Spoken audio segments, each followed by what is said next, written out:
Chapter 18. These things eat at your bones. Part 2. Barty and Evan show up without warning. It was bound to happen sooner or later, but Regulus had hoped his friends would continue to respect his wishes. Still, he can't find it in himself to be genuinely angry with them. They come bearing gifts, snacks, and new books, and wearing sheepish looks on their faces. "Hear me out," Barty says when Regulus's eyes flick up from the magazine he'd been tumbling through. He freezes mid-page turn at the sight of his friend. "You told us not to come until you got a diagnosis, but it's been months. We couldn't stay away any longer."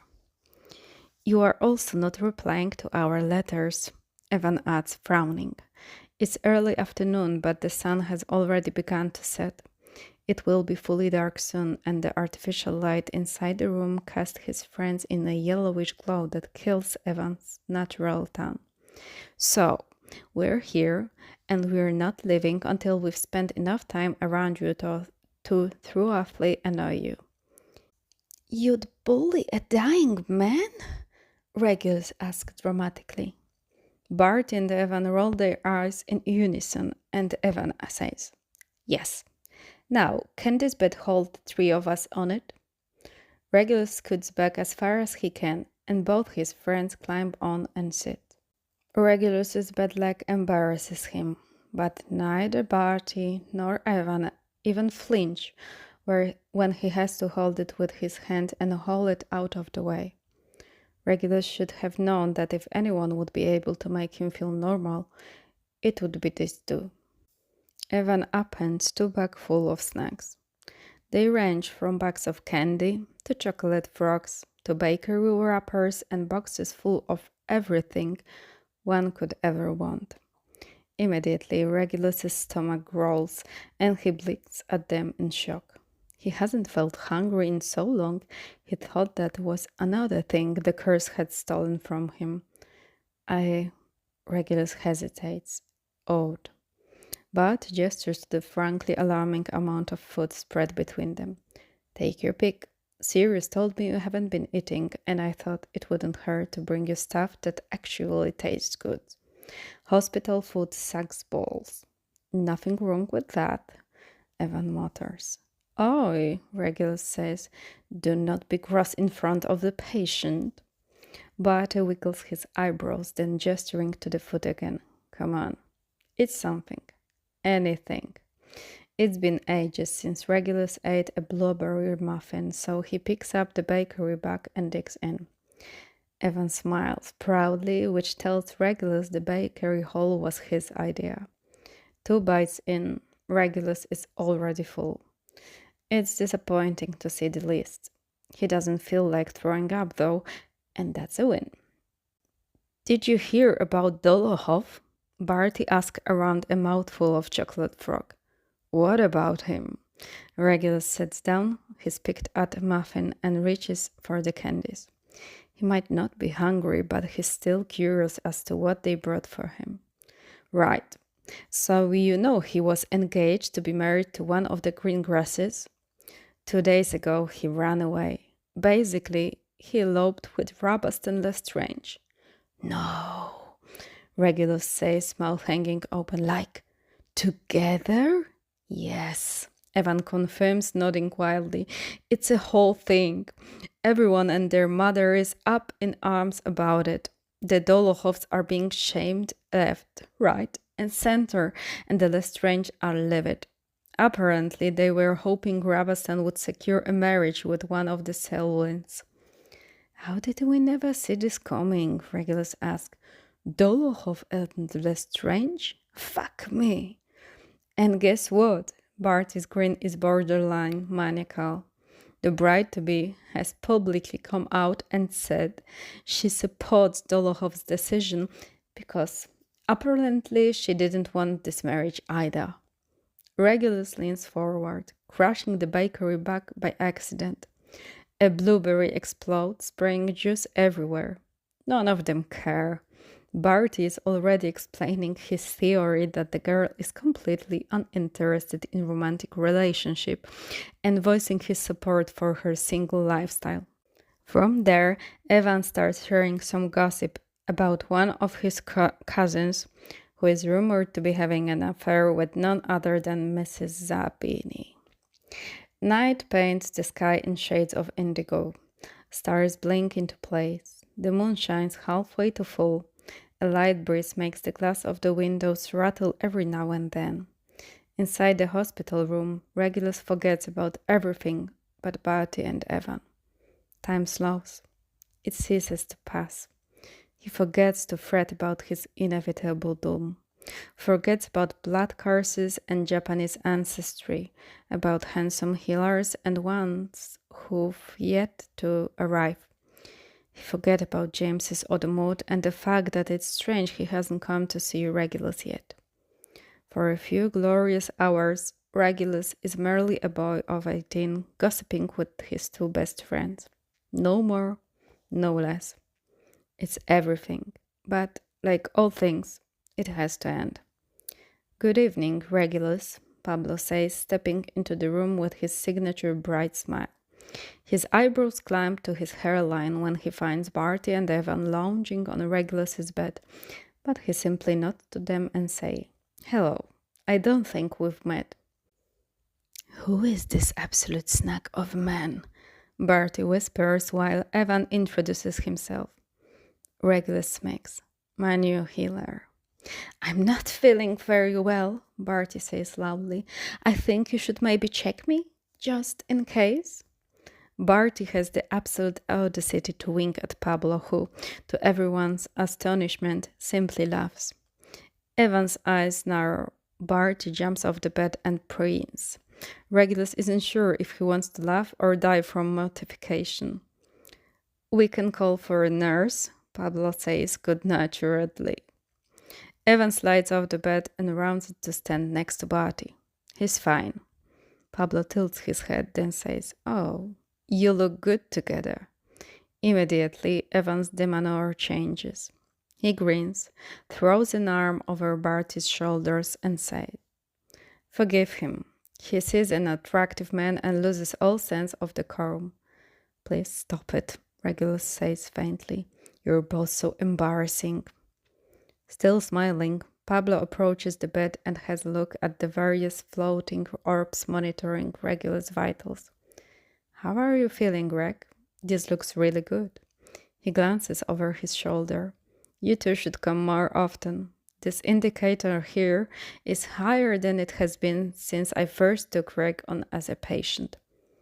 "Don't encourage them," Regulus protests.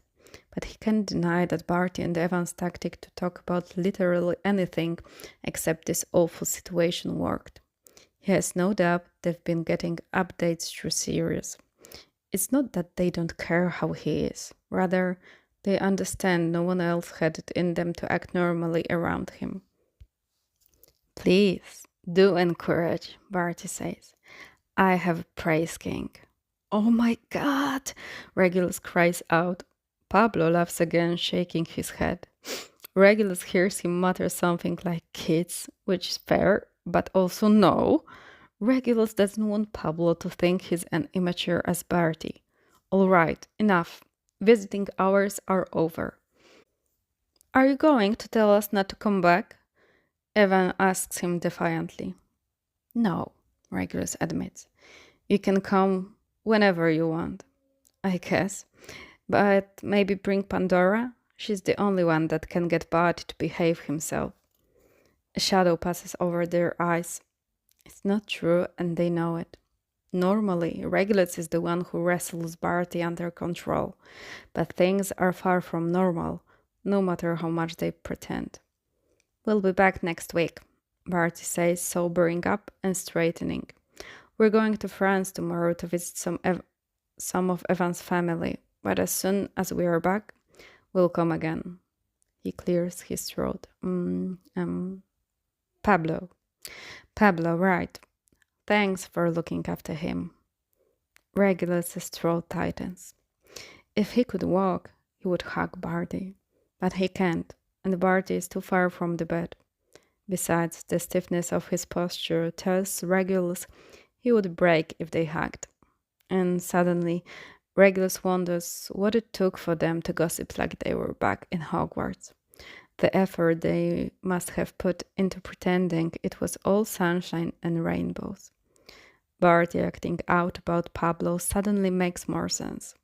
He always overcompensates when he's upset. Batty, Regulus croaks. His best friend shakes his head firmly. We're going now. Love you, Reg. See you in a week. Evan nods towards Regulus, holding his gaze for a bit. Regulus looks back. Thank you.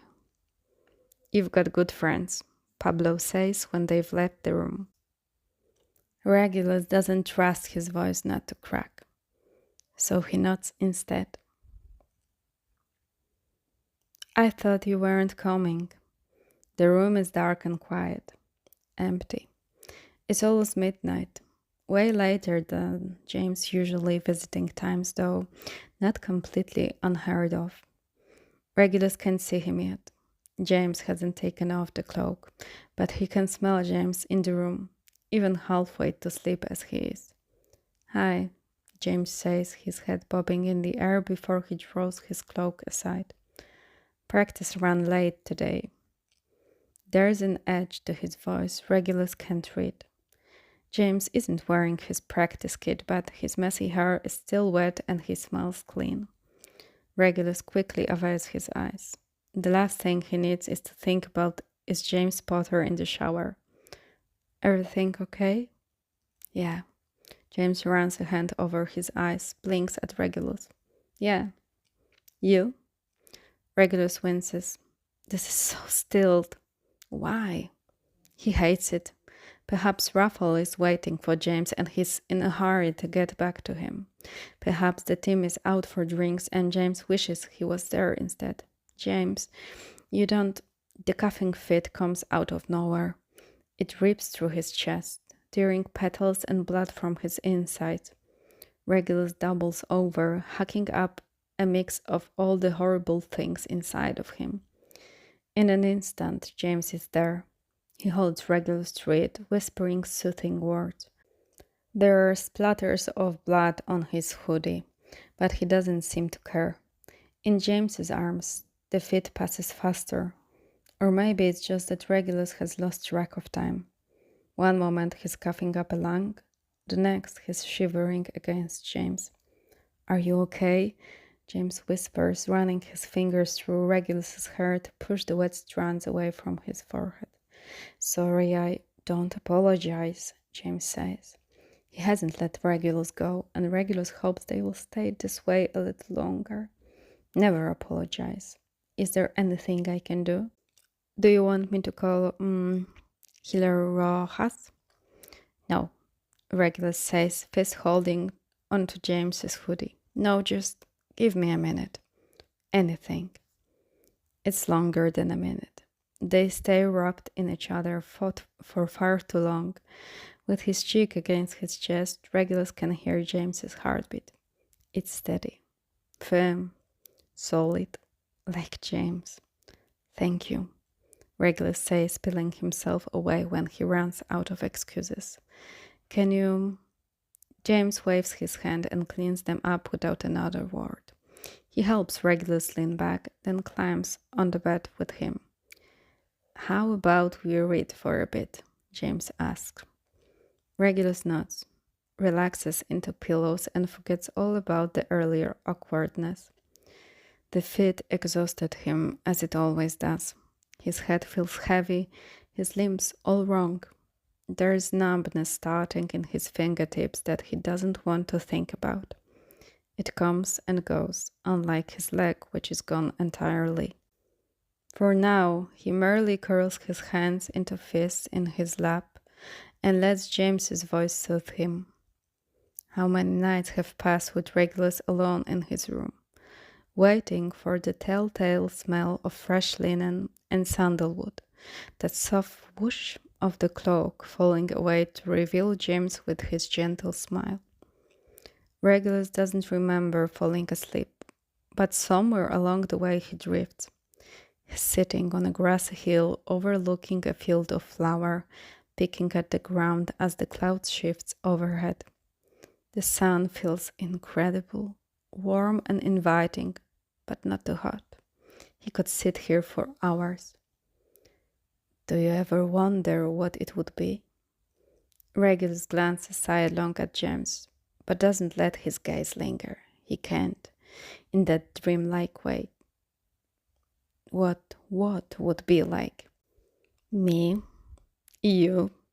James knocks Regulus's knee with his own. Us? No point. It's all ending anyway. A breeze blows over the hill and moves through the field of flowers. They are in shades of purple, some of them white as snow. If he squints and lets his vision blur, the groups of purple-hued flowers become bruises on pale skin. Sometimes I wish you had a little hope. Regulus shrugs and tosses a tuft of grass to the side. Maybe I will finally tell you someday. When? Tomorrow? Next month? When it's too late? Maybe. James huffs a laugh. That doesn't make sense. It's a dream. In fact, the whole lot of it is one giant pipe dream, Regulus mumbles, picking at the grass with more agitation. You haven't screamed in a while. James pokes his shoulders. It might be time. I don't have the energy for it. It wouldn't matter. James leans back, arm folded behind his head. You are giving up, Regulus. You are giving up and you are letting the curse win. I won't keep visiting you if you are going to act this way. I wish you wouldn't visit me at all. The dream shifts, and Regulus is alone on the hill. He tries to stand, but there are vines wrapped around his ankles now, his wrists. They hold him to the ground, keep him trapped. He struggles, a scream building in his throat, but he doesn't have the energy anymore. There isn't a whole lot of him left in this body. The vines have taken root, winding along his vines, and from his wrists flowers erupt, a garish mix of blood and petals. They burst out of him until he's lying in a bed of flowers and vines, ribs cracked right open as the earth welcomes him home. Regulus wakes with a gasp, skin clammy and heart pounding loud enough he's certain James will hear it. He opens his mouth to apologize, to say, I must have had a weird dream from the story, but he realizes belatedly that there's no point. James's side of the hospital bed is empty, the book back on the little tray nearby. The sheets are cold. He left a while ago. The clock on the wall reads 2:39 a.m. When Regulus settles back against his pillow, he squeezes his eyes shut. But he knows he won't sleep. Not when the image he sees is of himself, eyes vacant and bed of flowers bursting from his open chest. So he grabs the book off the tray, adjusts in his bed to hold it propped against one knee, and tries to forget where he is, who he is, and how much time he doesn't have left. James operates into the entryway of his flat with a sharp pop.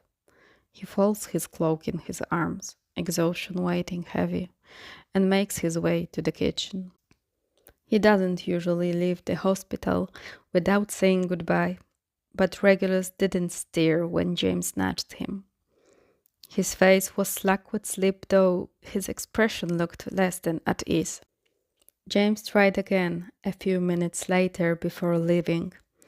He was exhausted himself, and it wouldn't do him any good to sit in a quiet room and let his thoughts take hold. He's doing his best to think of very little lately. Otherwise, it all becomes too much. Hey, Prongs. James whirls around, hackles raised and heart beating an unsteady rhythm. Sirius holds up both hands and gives him a tight smile. I heard you operate home. Tea? You are not going back to bed? No. Sirius grabs the kettle and fills it with water. I haven't been sleeping well and I feel bad for Remus. The full moon will be here in about a week, so he's already feeling like shit.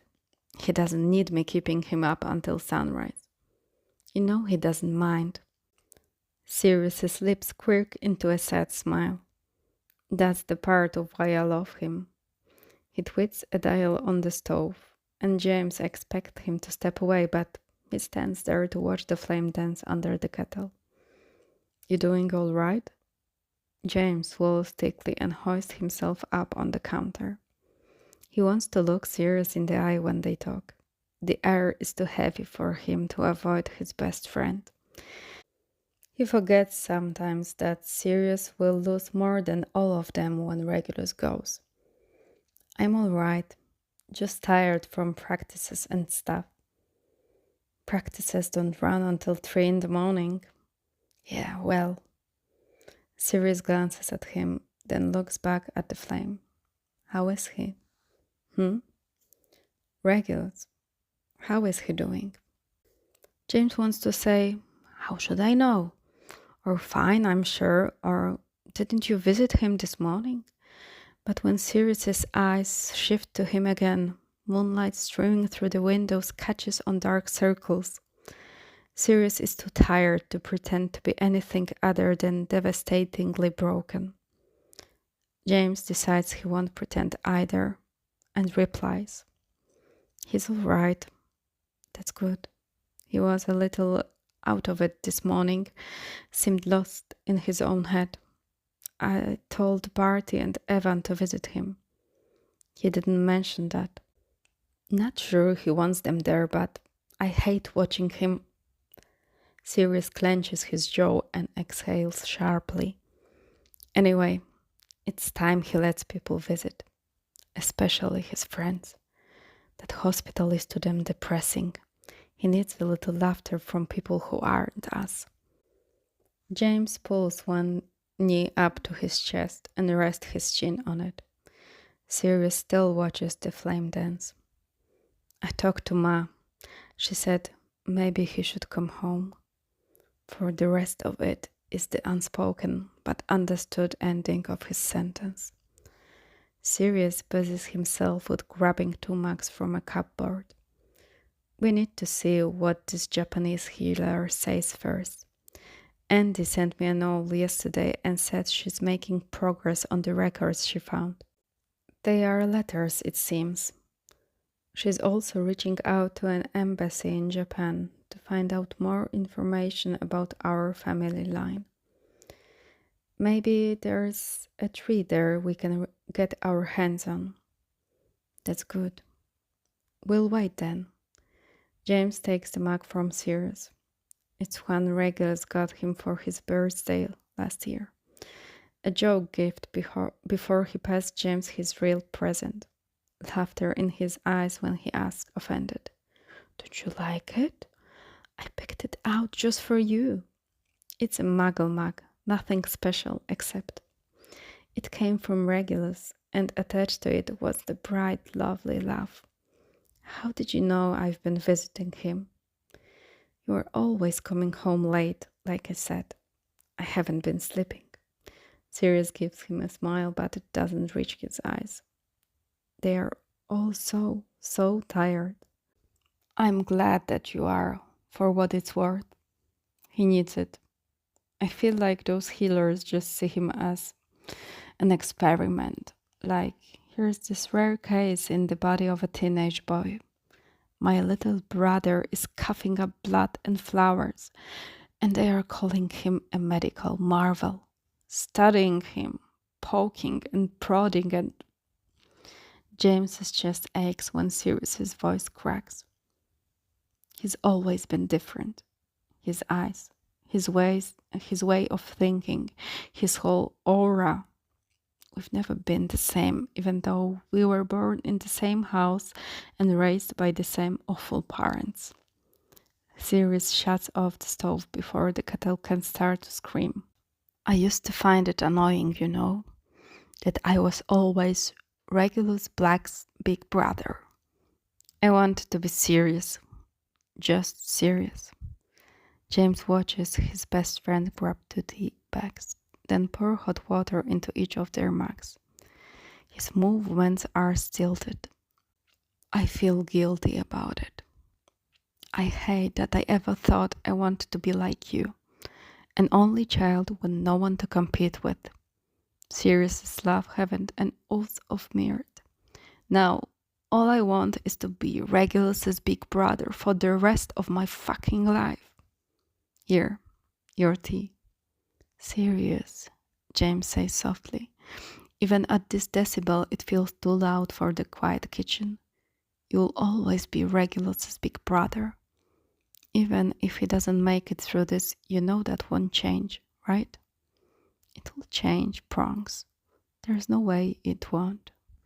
Sirius leans against the kitchen island and sets the mug on the counter behind him. He regards James with a curious expression. Can I ask you something? Shoot. The day Regulus fell. Tryouts. James can't help but flinch at the memory. When you were racing to get him, did you even for a second think, I might die doing this? The answer is immediate. Yes. Sirius pulls his hair into a bun and shoves his wand through it to hold it in place. He works his jaw, purses his lips, fidgets with his hands.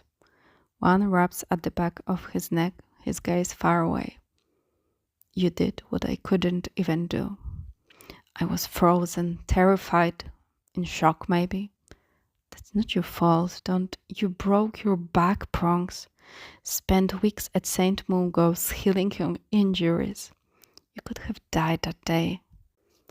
James frowns, unsure what to say. Sirius hasn't talked about the incident at tryouts. Not really. He's mentioned it vaguely or answered questions if healers asked, but this is the first time he's alluded that he might blame himself for not catching his little brother out of the sky. I would do it again, you know, James tells him earnestly, even if it meant I couldn't play Quidditch another day in my life. I'd do it again. I was closer than you, than anyone. It had to be me who saved him. No one else could have done it. Sirius levels him with a complicated gaze. Did you for a second think what that might have been like for me? What do you mean? What if it had gone wrong? What if you had died? Do you honestly think I would have coped with losing both of you on the same day? Sirius is shaking now, fighting for breath. He turns his face upwards, eyes pinched in agony. James sighs. Hey, I'm fine. I made it. I'm here. I could not try to save him, Sirius. And I did, didn't I? It all worked out. Did it? Sirius, can you save him this time too? He asks, voice raspy. Because I sure as hell can't. He reaches for his mug, and even though James knows it's too hot to drink, Sirius sips it anyway. His expression remains impassive, tired. They sit in silence for an hour, shoulder to shoulder in the dark. James drinks his tea right down to the dregs at the bottom. Sirius lets his go cold before he dumps nearly all of it in the sink.